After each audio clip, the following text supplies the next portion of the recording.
Here are some of the most common mistakes we see when organizations implement CMMC.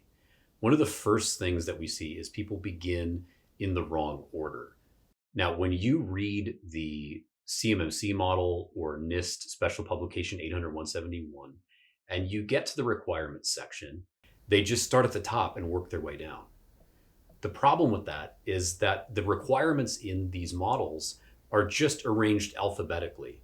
So there's no rhyme or reason to their ordering. In fact, it can be really disruptive to implement in this way. For example, most organizations who already have some sort of identity and access management approach to things like access control and user management, account management, all these things, they're going to group identity and authentication together. However, more often than not, we get these two split apart and mixed up in the access control and identification and authentication families.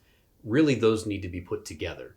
So when we see organizations go through their implementations, just doing it in the wrong order can create a lot of rework because you think you've implemented everything that needs to be done, and then you arrive at another family and realize that there's more work to do.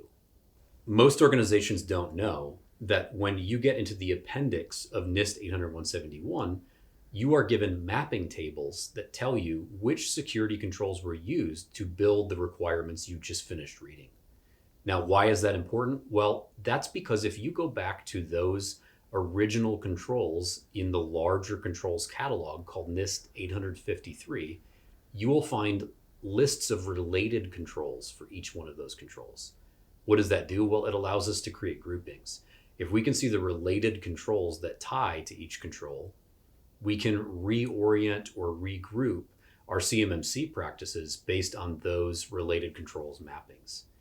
There are sections of the model that pertain more towards overall management. There are other families that tie more deeply into day-to-day operations.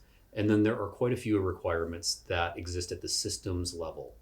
Well, if we have different people doing work at those levels, we don't want to overload just one person with a large amount of work while we have the other parties involved, uninvolved, or undercommitted to the overall implementation. So if someone gets overloaded on the IT technical implementation side, we can instead pivot or shift over to implementations that are maybe a little more documentation oriented or management and planning oriented. And that's going to keep the ball moving forward even while someone works through a backlog of technical work.